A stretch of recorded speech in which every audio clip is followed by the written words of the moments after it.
बेटी दिहनी काढ़ी के करे जवा हो,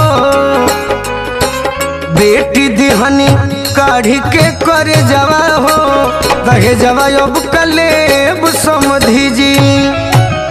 बेटी दिहनी काढ़ी के करे जवा हो, दहे जवा अब कलेब समधी जी। पेट कट पढ़वनी कोवले जवा हो, पेट कट पढ़वनी कोवले जवा हो, दहे जवा अब कलेब समधी जी।